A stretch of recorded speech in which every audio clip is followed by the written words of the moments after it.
Welcome to the teaching ministry of Lifetime Guarantee. We've been presenting the message of freedom and grace in Christ for over 30 years. The legacy of the ministry spans every state in the U.S. and reaches into over 140 countries internationally. We're glad that by listening, you're joining the extended family of Lifetime Guarantee. Two things before we begin. First, after you've listened to this teaching, we encourage you to share this MP3 with your friends. Second, your financial contribution will assist us in making more of the ministry available to others. This is so important. You can make a donation at lifetime.org. That's lifetime.org. We're going to be sharing an article today from the Reminisce magazine. The title of the article is The Future. It starts right here, and it's the testimony of Leah Lampone. Leah Lampone became a clerk in the Wisconsin Supreme Court, an assistant U.S. attorney, and in 1979, at age 31, was elected and named circuit judge for the state of Wisconsin. In a newspaper interview back then, she said she had decided to become a lawyer because she wanted to be something more than just, quote, an Italian mother who's always there to wash clothes, wipe noses, and cook meals. Today, she's had a dramatic change in her attitude. She's giving it all up to be a full-time mother, and her reasons should provide solace for the many women who never had a taste of, quote, life in the fast lane outside their homes. Leah, now 44, left her post as circuit judge recently when she and her husband, Kevin, had their third son, Patrick. And this is the moving letter she wrote that announced her decision to resign from her job. With the scheduled day of my return to the bench swiftly approaching, it has become increasingly clear that more important work calls me. As I write, I gaze upon my newborn son and answered to our years of prayer, unexpectedly granted late in life. Patrick is napping now, exhausted from his morning's work, viewing the world from his mother's shoulder. He sleeps secure in the knowledge that upon his waking cry he may reclaim his rightful perch. The burden of his weight on my no longer youthful back is lightened by the knowledge that this tender nurturing will have a lifelong impact on his perception of himself and the world around him. My decision to leave the bench was not easily made. I hope I have served well the trust the people of Wisconsin have placed in me. Yet the job I leave has changed dramatically from that which I first undertook. In each of my judicial assignments over the years, I have seen, heard, and felt the unraveling of society as palpably as a slap in the face. Caught in the trap of lifelong welfare dependence, generations of impoverished and dysfunctional mothers, ignorant of the need for nurturance and incapable of adequate parenting, have produced children bereft of hope and vision and without the capacity for empathy for another human being. I omit fathers here only because in many cases, as we see today, they have seemingly become superfluous after conception. In this environment, brutality and cruelty have become commonplace. Lawlessness has become blatant. Crimes are committed no longer only under the cover of night, but in broad daylight, without a hint of shame. As a substitute for the structure, control, and education that the family once provided, people now turn to the government. Ancient values of self-reliance and responsibility for and to family are seemingly dying. With the right person elected, they reason all will be well. They look to the schools to educate and instill values in their children, the social service system to feed, clothe, and nurture them, the police to stop them from being victimized by out-of-control violence, and the courts to break the endless cycle of child neglect and crime. Unfortunately, government programs, well-intentioned though they be, cannot stop the erosion. We cannot be the nurturing parents that the people who come before us never had. Faced with this reality, our job, in the court system, has become frustrating, as the Band-Aids we apply do little to halt the rapidly spreading cancer. With these thoughts in mind, a reordering of my priorities is overdue. Looking back upon my years as both judge and mother, I have come to realize that the greatest impact I have made in any life is that which I have made in the lives of my own children. I have less than another decade to spend with my Daniel, age 11, and my Michael, age 9, before they are off to their life's adventure. I wistfully dream of freezing time for a few years and thank the Lord for Patrick, who has his entire childhood yet ahead of him. While I suppose I could continue as both judge and mother at age 44, after the stress of a hard day, I doubt that I could be all the mother that 2 young boys and an infant deserve. Patrick calls, and hence I must close both this letter and my career in the judiciary. I leave with alarm at what I have seen daily. I leave with the warning that we as a culture must end the cycle of procreation without committing to parenting. We must do what we can to discourage dysfunctional household units and abdication to the government of the family's role in teaching moral, spiritual, and social values. Continuation on our current course will render our courts to being a little more than processing centers for movement through foster homes, treatment centers, and penal institutions. Hopefully, by investing more of my time in my own home, I will look up at the end of my life to see 3 young men, emotionally vibrant and self-reliant, ready to face their life's drama. With that solid foundation, perhaps they will be better equipped to meet the challenge of putting back together the pieces of society we let crumble in our hands. Well, let's talk about this just a minute. It's not often that you hear a testimony like this from a lady who occupied a position like Leah did here. One of the things that struck me as we were listening to that, though, is the tendency that is pervasive today in society that Leah mentioned, and that is to look to school or to the government or to the welfare agency or whatever to take care of your kids and to raise them and to fix the problems that they have and to fix society's problems and that sort of thing. And hey, how about the church as well? Look to the youth director. Absolutely. Look to the pastor. Yeah, God gave you as a parent these kids, and He expects for you to be the one who raises them, depending on Him, of course, and so on. But He expects you to accept this responsibility. There's an awful lot of information coming at all of us from our society over the radio, the television, in the written pieces and so on, telling us that our kids should be raised by this group mentality, that everyone else should have a hand in raising our kids. There is no doubt that we should accept counsel and collective wisdom from all of these other sources, but these kids are our responsibility. As a matter of fact, Hillary Clinton has written a book, and her favorite statement in that book is, "There is no such thing as other people's children." Well, on the surface, that sounds like a good idea, but in reality, what that is doing is it is abdicating responsibility, parental responsibility, and shoving it over onto someone else so that you can go and do whatever it is that is on your mind to go and do. And the core message here is that our children are not people of worth, they're not people of significance, and so on. And they need to hear that. These kids need to know this. They need to know that they have a heritage and that they can bond to this adult who's going to help them in life. You know, we don't need to do this experiment again. You can look in society and see that this has already been tried. What we need to go back to is the thing that we know works, and that is God's way. God's way, which is family and parents who take care of their kids. And I think Leah had it right when she said that a lot of women who have never had a taste of, quote, life in the fast lane are tempted to go over into these greener pastures, you know. And Leah has gone over into the greener pastures, and she has discovered that the grass ain't too hot over there. Right.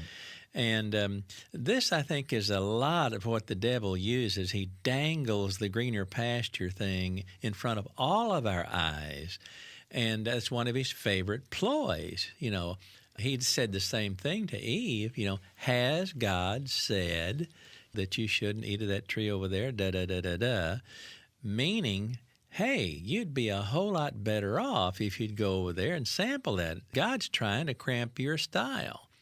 And so this kind of a mentality is one of Satan's favorite ploys that he uses. But I think that Leah's statement where she said she came to realize that the greatest impact I have made in any life is that which I've made in the lives of my own children. And that is what we've got to come to see. But the role of wife and mother has been brought to such a level of being a nonentity in our society today. I'm a nobody if I stay home and listen to 2-year-olds babble all day long and wipe runny noses and change diapers. I'm a nobody if all I do, you mean you just stay home and take care of your kids? Using your talents, you could be anything you want to be. But when we enter into the procreation act, we must realize that we are saying, I am going to bring a person into the world, and I will devote my time to rearing this person. Yeah. I love the statement that she made, our culture must end the cycle of procreation without committing to parenting. Kids without homes, and many kids who are growing up in homes without dads or moms or some sort of a role model, are a tremendous blight on society because they are kids without meaning, kids without hope, kids without role models. So they're turning to crime, they're turning to the gang, they're turning to all sorts of social disorder. Mm-hmm. There is no higher calling than to take the little one that has been brought into your home and to nurture and to train that little kid to become the man or the woman that God intends for them to be. And He intends for that to happen principally by you pouring your life into them. Each of us is a unique individual. Your child is a unique individual. It's an adventure getting to know your child. A real adventure sometimes. How well do you know your kids individually? Do you really listen when your kids talk to you? Do you stop to consider your child's needs or your child's desires? Our goal with this series is to help you understand how to become good friends with your child, not to be a buddy-buddy. I mean, you're the authority figure, and that person is the child, and you must maintain that through those teenage years there. But you don't want to alienate your child. You don't want to build resentment in this teenager. You and I want to be a friend to this person and to communicate a love relationship to this kid. Mm-hmm. And, of course, the best way to do that is to get to know him. Mm-hmm. So, once again, we're going to be evaluating our relationship with our child. And we're going to do that by asking some very thought-provoking questions. There are going to be 20 of these questions, and they'll go by too fast for you to write down an answer. If you want a list, just call the office or write, and we'll send it to you. But as we ask these questions, mull it over in your mind and see if you could give an answer. Let's explore our relationship with our child. If your child is 7, 17, or 37, think back. How well do you know him? So the first question is, what's your child's favorite book? The second, who is your child's hero? The third, if your child had a choice, where would he want to live? Number 4, who, besides your family members, influences your child the most? Number 5, what makes your child angry?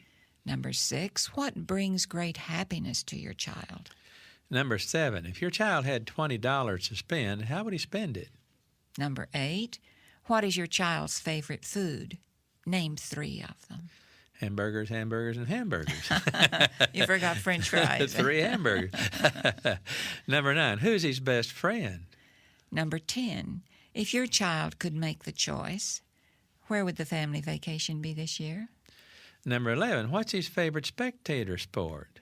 Number 12, what's his favorite participation sport? Number 13, what's his favorite scripture verse? Number 14, what does your child fear? What is he afraid of? 15, does your child feel accepted at school, at work, or in his environment? Number 16, does your child feel accepted at church? Number 17, what's your child's dream for his life? Number 18, what is his concept of God? 19, what's his favorite activity? And number 20, is your child happy? Oh, those are such poignant questions. You know, just like, what does your child fear? Do you know if he'd walk out on the bridge over the Royal Gorge or not? Is he afraid of heights? The only way we're going to find out the answers to these questions is by communicating with them. Yeah. And how are you going to build this communication thing? By spending time with him. Got to. Talking to. Got to. Listening to. Yes, got to. I remember a friend of mine, one day he was going to make a trip out of town, and so he invited one of his daughters to go with him, his oldest daughter. And as they were driving down the highway, he confessed to me that he looked over at her, and it just dawned on him. She was kind of filling out, you know, her little figure was beginning to fill out. And it just dawned on him, I don't even know her. He had been so busy in his profession and going to night school and in all these civic activities and so forth, and he didn't even know this precious little child who was sitting over there by him. And it motivated him to radically change his lifestyle and correct that problem. Oh, I remember that. You know, you get to know these things through that mysterious and at times uncomfortable, complicated practice called communication. Mm-hmm. Now, we've mentioned this one before, but let's repeat it. It bears repeating. Annabelle and I took a survey one time of couples, and we asked them, what one factor keeps your marriage from being the wonderful thing that you would like for it to be? And 39 out of every 100 couples said that it was communication. Now, gang, this is not true in only marriages. This is true in the home, period. What's true in the marriage is true also in the rest of the home. And don't hear us saying that this is going to be easy or successful, but do hear us saying that Christ living through you will at least make a valiant effort at communicating with your child. Mm-hmm. That's right. Now think of some of the things that you did when you were a little kid. And Annabelle and I are going to give you some of the things that we remember from our childhood. Now remember, we're talking about communication, so be listening as we talk about these things, and you think about the activities that you were involved in when you played as a kid, and think about them in terms of communication. Okay, the first one. I remember playing kick the can at night out in the street in front of our house. And how about getting a piece of chalk and drawing a hopscotch and playing hopscotch? Mm-hmm. And playing hide-and-go-seek at night. Oh, that was always so spooky. I remember sitting cross-legged and playing jacks. I remember one time digging a cave for a secret hideout and putting some boards across the opening and piling the dirt on top and crawling down in under there. I thought that was a cool thing until we had a big rain. And then I had a goldfish tank. Well, I never did dig a cave, but I built many a hideout with old quilts and chairs and tables. And shooting at targets with a beanie flip. I know when the boys and I, Press was an adult, and we'd go out for the weekend at a cabin somewhere. And we made beanie flips, and we'd stand up G.I. Joes. You remember those old dolls? Yes. We'd stand up those G.I. Joes behind rocks over there, and we got really good. I mean, we could hit those dudes with those beanie flips pretty readily. Yeah, if you knew they were going to be as much in demand as they are today, I doubt that you would have had been shooting at them. Yeah, pretty valuable little critters today. Right. How about jumping the rope? How about making tree houses? Or one of my favorites, sitting out on a pallet in the yard at night and telling stories. That's a girly activity, right? Okay, well, these are all exciting things when we were kids where you talked to each other. You interacted. Now, what do kids do today? They don't develop communication skills. They watch TV. They play computer games. They go to movies. And so communication between kids and parents is fast becoming a lost art. So let us give you some practical suggestions for developing communication skills. How about having everyone have some topic to discuss at mealtime? An article, a book, a current event, a rental movie. Try to draw the child in, stimulate him to comment, and avoid dominating the conversation. This will establish communication. And then try telling about something that happened to you at school or at work or at home. If you start all this stuff early, when the kids are younger, then it becomes a habit that they really enjoy, and they'll enjoy these kinds of things with the family. Right. Yeah.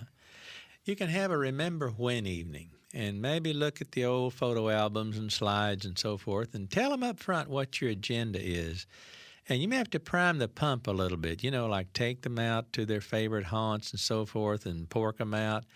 And then say to them, now tomorrow night I got this special favor, gang, to ask of you. We're going to talk about building family memories. And we're going to look at all these old pictures and so forth and talk about our favorite memories. I'm convicted that we need to start doing this as a family to draw us closer together. Now, if this is going to be new to your family, sure, it's going to be stilted. I can promise you that. People may be self-conscious. The kids may be giggling and teasing and punching each other in the side. But eventually, if you persevere, you'll begin interacting comfortably with each other, especially if you're trusting Christ to be in control. Yes. You have to work at building communication with the people around you in your home. I remember with my boys, with all 4 boys, every night when I would put them to bed, I would sit on the edge of the bed and talk to them for just a little while. I'd say, what's the very nicest thing that happened to you today? Did something happen that made you unhappy today? I developed a communication skill, and thanks to that, I still have very good communication with the guys today. Yeah.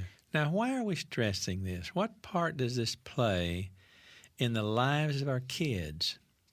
Well, only through communication with them will you become aware of what's going on in their lives.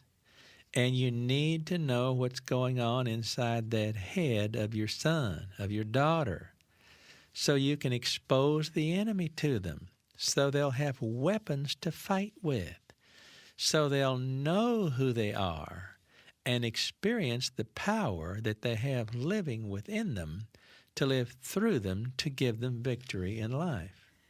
So how can you change? What can you do? Through Christ, allowing Him to be your life, you can begin to know your child. With divorce being so acceptable in our society today, and the dad, is usually the one who moves out of the family picture, I was really interested in the statement made by Dr. James Egan, who is a child psychiatrist at Children's Hospital in Washington, D.C. This statement appeared in the August 95 issue of Focus on the Family magazine. His statement was that a dead father is a more effective father than a missing father. I understand that term missing as divorce or abandonment or maybe an illegitimate situation. The article went ahead to read, this is simply because when a father dies, he still maintains a place of authority, influence, and moral leadership in the home. Parents who die usually leave positive reputations. Their pictures are on the wall or on the mantle. They're talked about positively. And negative behavior on the part of the child can be corrected with a simple reminder, would your dad approve of that kind of behavior? On the other hand, if the father has abandoned the child or was never identified in the first place, the unspoken answer to that question would be, who cares? Every year, approximately 1 million children experience divorce in our country. with so many going through the tragedy of divorce, that makes it something children should be able to cope with, right? Wrong. Just because divorce is more common today than it used to be, that does not alleviate the trauma that children experience. The pain for children is as devastating as ever. Divorce may appear to be the solution for adult problems, but it creates very serious problems for children. Boy, that's right. Mm-hmm. And research bears this out. Oh, yes. Gossip doesn't bear it out, but research bears it out. Mm-hmm. Children of divorce grieve the loss of their family. This has been their stability, their main source of love, their sense of belonging, of being accepted, of a refuge. Before you go on, read those things again. That is just amazing when we realize that and see what all is jerked away from a child at divorce. Read it again. Well, the family has been their stability, their main source of love, their sense of belonging, of being accepted, of a refuge. Mm-hmm. They may initially experience denial. They may act like the divorce doesn't really matter to them, or even be caustic or casual about it. You know, and the children may feel anger, they may be depressed. They will often act out their feelings. They may begin fantasizing about reconciliation. They may start making desperate plans about how to unite their family again. And yet, what's the thinking in our culture today, where 1 out of every 2 marriages end in divorce? And usually the divorce is not a pleasant experience where Dad's name is brought up with positive memories, or even brought up at all, for that matter. That's right. Now, I'm not going to try to qualify a biblical divorce or a non-biblical divorce. The results are the same. And society's thoughts about how the kids will react are the same, and so many of them are lies. It's just a poisonous salve meant to soothe a burning conscience, or a sedative to take that will silence that still small voice inside that implores you to stop, to think through what you're doing. Children's fundamental attitudes about society, about their world, about themselves, can be forever changed by divorce and by the events experienced in years afterwards. So let's look at some common opinions about the effect of divorce upon kids, okay? The material that we're going to be talking about is lifted from Dr. Judith Wallerstein's book, Second Chances. Excellent book. Yeah, as well as from our own experiences in this field.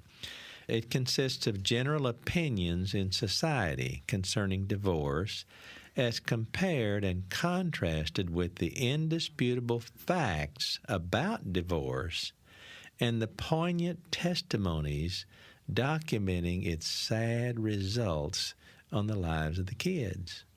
So we've asked our broadcast manager, Abe Martinez, to give the opinion first, and then I'll be reading the fact from Dr. Wallerstein's research, and then Annabelle will be giving the results. Okay, Abe. Opinion. I know it will be difficult for my daughter, but it's going to be difficult for all of us. She's young. She'll get over it. Fact from Dr. Wallerstein's research. Divorce is likely to be the greatest stress a child will face while growing up. Result. It's Christmas Eve. Tomorrow, all the children will be sitting around the table, and there's going to be a lot of kidding and laughter. But I know them so well. I look into their eyes and their sadness. Dad isn't here. They still can't believe that he walked away from them and never looked back to see if they were crying. Opinion. Kids are different in our day and time. Things like divorce just don't affect them. A majority of their friends have gone through the same thing, so they aren't alone. Fact from Wallerstein's longitudinal study. Divorce is a different experience for kids than adults because the children lose something that's fundamental to their development, the family structure. Result. If you had 3 wishes, Sammy, what would they be? I wish my parents would get back together. That's wish 1, 2, and 3. And then bursting into tears, he said, "That's all I want." Steve said, "My parents didn't understand anything. It's like I wasn't a person. It was like I didn't have any feelings." Opinion. Self-actualization is what's important today. And if I stay in this relationship, my children are not going to learn from my example how to survive. I have a right to my own life, just as surely as they have a right to theirs. Fact from Dr. Wallerstein's study. The changing roles of men and women, greater sexual freedom, and the high rate of divorce make courtship riskier. Adolescents feel the effects of these changes in society, and they're afraid of rejection, failure, and disappointment. They fear betrayal. They fear abandonment. They fear loss. They draw an inescapable conclusion. Relationships have a high likelihood of being untrustworthy. Betrayal and infidelity are probable. To become an adult, one must be able to seek out and establish an intimate and committed relationship. It helps enormously to have imprinted on one's emotional circuitry the pattern of a successful, enduring relationship between a man and a woman. It is parents who carve the deepest impression on children. Result. I guess you finally just decide to stop hurting. Oh, I understand why my parents divorced. They were never happy. All they did was argue and fight. And they were so busy fighting with each other that they never seemed to notice me or to care what was happening in my life. I'm afraid to get too close to a boy. Oh, sex is okay, but there's too great a risk involved in expecting him to commit himself to me. I don't want what my parents had, and they never intended for it to end like this. You just don't expect things, and then you don't get hurt. Opinion. We made the decision together. Goodness knows I've tried to make it work. It just seems that we never could get on the same track in any area of our lives. I thought I loved her, and she thought she loved me. We'll both be better off starting all over again. Probably. The fact from the Wallerstein study. The true measure of divorce is found long after the shouting stops and the lawyers go home. It is calibrated according to how people feel about themselves years later, how their lives have changed, for better or for worse. Result. I still question my being desirable as a female, and I've been divorced over 10 years. I was getting dressed one morning and realized I had been wearing the same pair of trousers for the last 2 weeks. Nothing seems important anymore. That's right. We're trying to expose some potentially dangerous ways to rear a child which are going to produce flesh patterns that this child is going to learn to walk in. And you're going to be able to see how in the testimony that follows in a few minutes here, these parents created a destructive environment for their child, Beth. This influenced then the way that her flesh was developed, and then if Beth doesn't understand what's happened to her, what's she going to do with her own kids? Just pass it on. That's right. Now, we got to understand something as we listen to this testimony. Of course, her parents are going to make some bad mistakes, but Beth is responsible for developing and choreographing her own flesh patterns. When she gets to the age of accountability, she becomes accountable. So she can't blame mom and dad for the rest of her life. My parents love me. They always have. But this love was so often expressed through indulgence. See, to my parents, I was a miracle.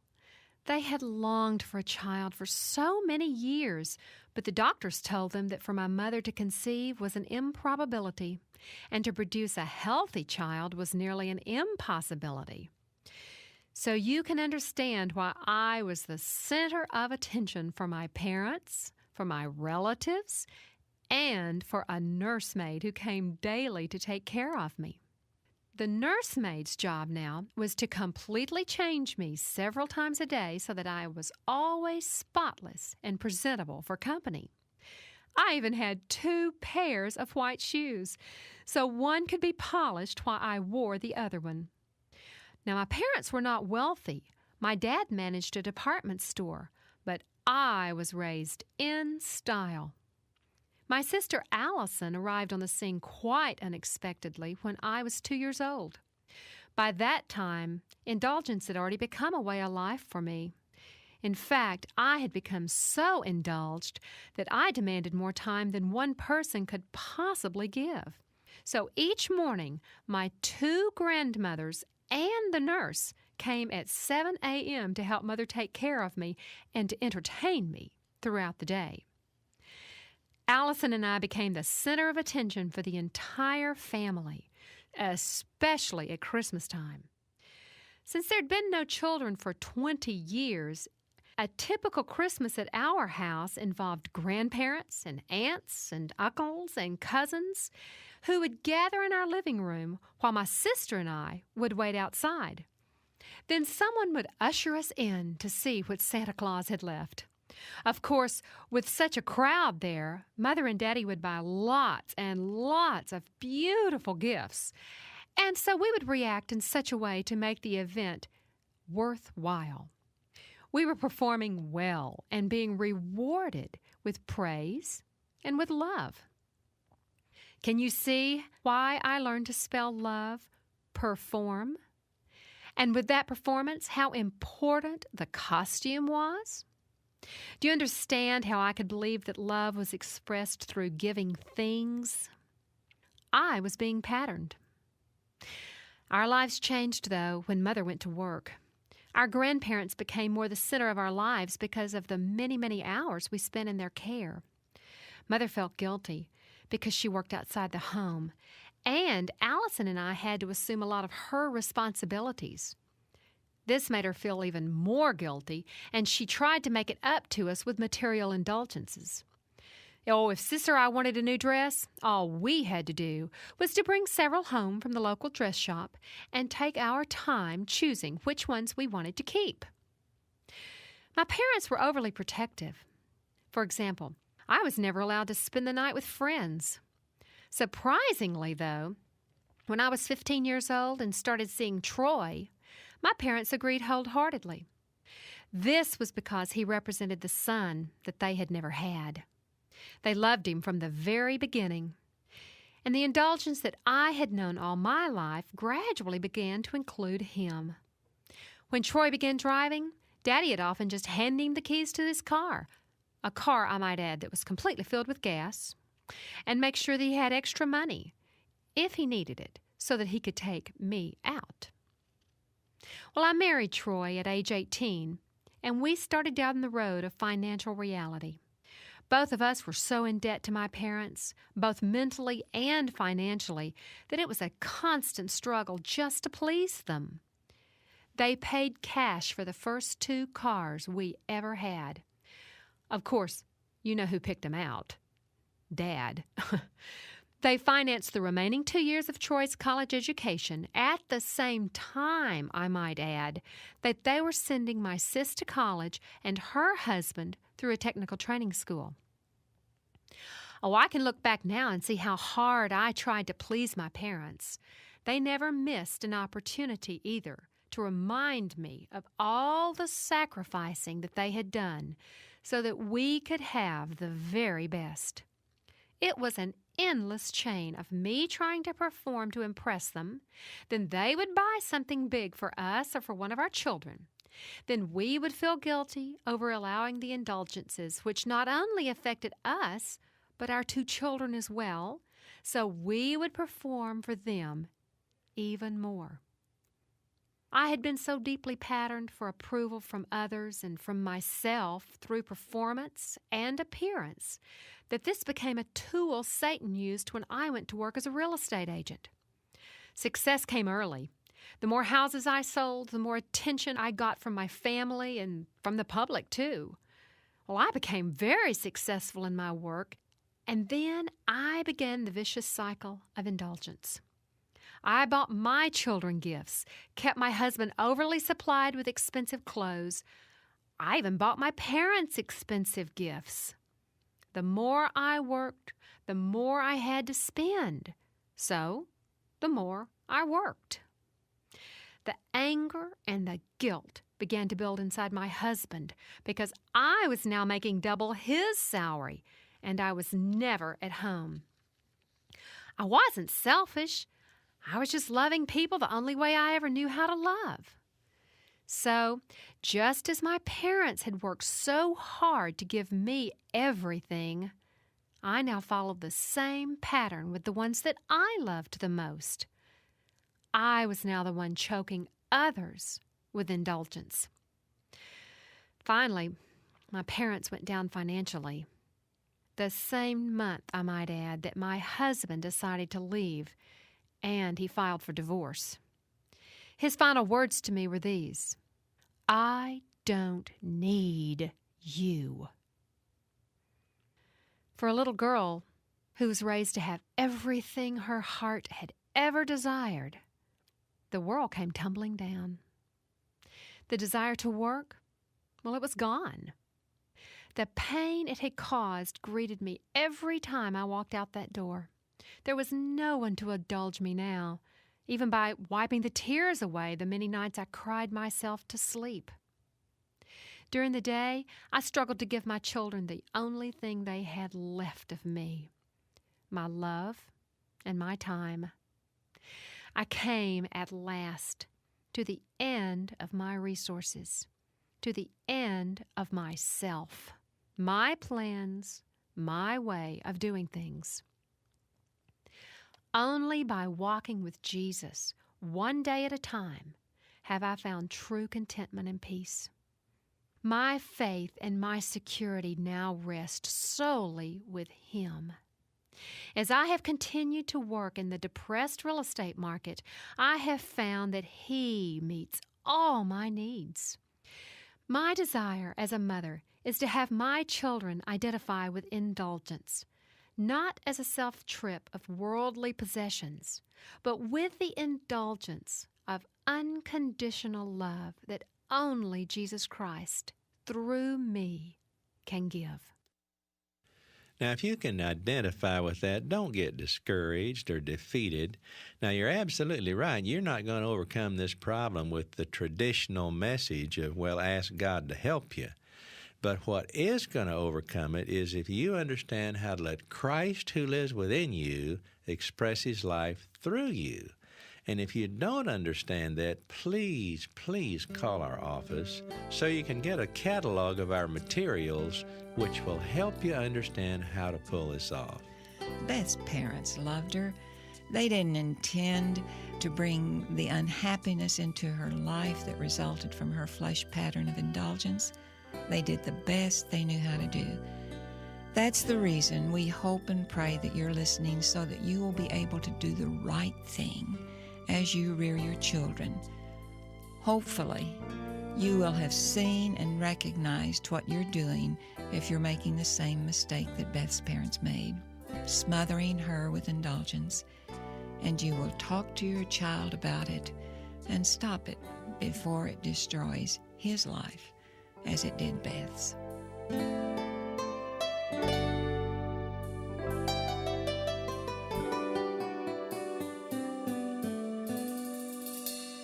Well, once again, we want to take time out now to address questions concerning this topic of parenting. Joining Bill and Anabel in the studio, again, is the president of our ministry, Preston Gillham. The first question is a pretty straightforward one. Listener writes, how can we help our older children to learn the principles that you are teaching? Boy, have I got a deal for you. You need one of everything we've got. We've got this pill. No, seriously. I tell you what, we are really excited about our new videos. And they would be very appropriate for your teenagers and you to view together as a family. And I would suggest that you plan it as a kind of a fun time, like maybe tell them what you're going to do and plan it, if you can, to go to a retreat site maybe for the weekend and just take the family. Plan a lot of recreation time and then view a couple of sessions of the videos. And the things come complete with study guides, and it'd be a great time to sit around and discuss these truths that you're viewing on the screen. These things are kind of self-teaching. Then when you get back home, now then it's your responsibility to begin to model this before the kids and give them feedback on how well they're doing at lifing out these truths. Then come back with supplemental materials to refresh the teaching in the minds of the kids. And it can be a fun kind of thing if you all will handle it well and not be a kind of a, suit and tie thing and real straight-laced and so forth, but a fun family type thing. And these videos, they need to be viewed like once a year as a refresher, to come back on them. And I don't think the kids will be bored with it at all. I think that they would find there's some humor in there. Well, anyway, we call it humor. Anyway, I think that they're going to be very, very effective at communicating the truths of our identity in Christ and understanding Christ living the Christian life through you. Let me add another word to this as well and go maybe a step further here and answer the question a little bit differently than you have. I've had the question come up several times recently from people who are older. By that, I mean they've got kids who are anywhere maybe from like 20 on up to their late 30s, perhaps their early 40s. And they ask this question. Now, you give no indicator here as to how old your kids are. They could be teenagers, and Dad has certainly given a good answer there, but they could be older as well. And if that's the case, I think the slant might be a hair different than what Dad has been talking about. But, your job as parent is kind of over at this point. So what do? You say, gee whiz, I missed out on some stuff here. I should have said some things that I didn't say, and I should have shown some things I didn't show. Is there any hope now? And there is. There's a lot of hope. Definitely. You don't go back to being a parent, though. You go back to being a friend and communicating, to talking. If there are apologies necessary, then you go back and you apologize. And what will happen here is that as you begin spending time with your adult children, doing the things that I've just suggested, talking, apologizing, communicating, and so on, through that time that you're spending with them, they're going to begin to see the changes that have occurred in your life since they were with you in a growing up atmosphere there in the house. Mm-hmm. And that's going to begin to get their attention. And what you're going to be doing, by being open with them and by being transparent, is you are going to give the Lord, so to speak, a crowbar that He can begin to work in their lives to communicate these kinds of truths and principles to them. So be transparent with your successes and with your joys and your failures and your heartaches and your sorrows and with your spirituality, and talk to them about what's going on in your life between you and the Lord, not in a preaching, heavy-handed, religious kind of a way, but as a friend, one friend to another friend kind of a thing. The business world calls this mentoring, and that is rampant in the business world, and the reason that it is rampant is because it works. Mm-hmm. We all need mentors, and so basically what your question is to us is, how do I go back and be an appropriate mentor with my children or with this other adult here and convey to them these truths that are so precious to me? All right. Well, here's our second question today. You talked about divorce recently on your program. I am confused. Is it better for a child to be reared in an unhappy home where their parents are fighting constantly, or in a one-parent home with some serenity? Let me start on that one and just say this. When God created marriage, He meant for there to be a mom and a dad, and this is His plan, and like anything else, God's plan is best. As I was thinking about this question, I just thought, imagine buying a computer and trying to run it the way you'd like it to run instead of the way it's been programmed, and what a mess you'd get in, frustration and futility. Well, parenting is just the same. God planned it a certain way.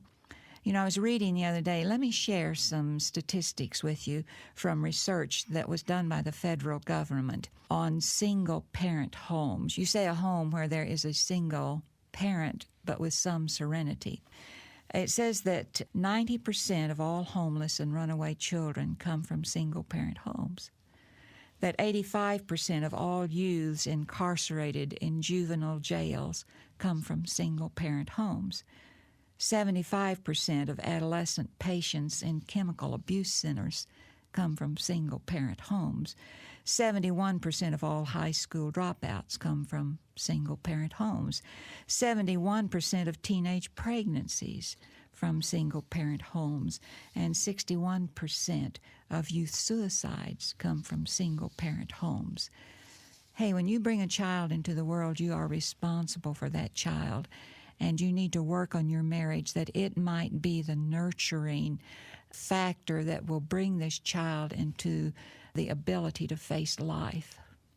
Let me go back to your question there just a moment. You say, is it better for a child to be reared in an unhappy home or in a single-parent home? And my answer to you is neither. You have more than two options here. Absolutely. And I think the devil is feeding you a lie here. He's trying to deceive you into thinking that you only have two options. You have more options than that. As you've pointed out, Mom, get some counsel here. You're interested here in understanding how to let Christ begin to live and express Himself through you and to act on love, all right?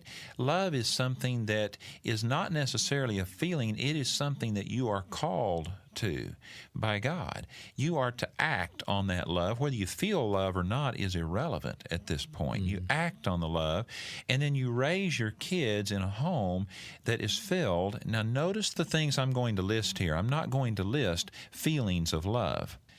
Raise your kids in a home that is filled with prayer, filled with faith, with dignity, with respect, and with two people for parents who are trusting Christ and meeting life's responsibilities head on. Wonderful. Well, you know, it takes two to tango, the old saying goes.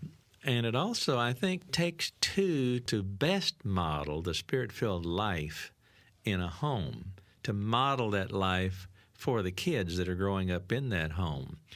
Because they can see by the way that I interact with my wife whether or not I'm allowing Christ to express life through me or whether I'm walking according to the flesh. And one person can do this. You as a spouse can commit to Christ and sell out and allow Christ to live and express His life through you. And if your hub doesn't get with the program, the kids will see your obedient, godly life.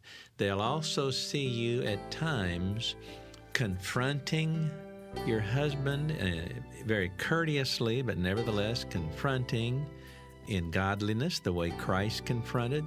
And they'll see these things, and your hub will be cast in the role of the bad guy. It won't be you casting him in the role of the bad guy. It'll be the Holy Spirit casting him in the role of the bad guy. The kids will begin to see, Dad really is living his own life. He's not allowing Christ to control him here. And as they mature and grow in the home, they're going to begin to see which of the two parents they want to model their lives after, if indeed they're interested in submitting themselves to Christ.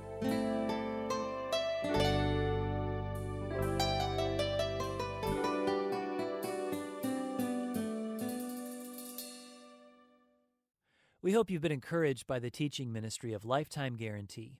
You can find similar resources, messages, and articles at lifetime.org. We have a wealth of information on marriage, parenting, depression, overeating, freedom and identity in Christ, as well as men's and women's issues.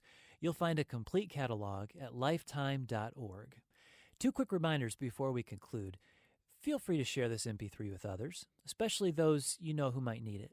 Do so with our encouragement and blessing.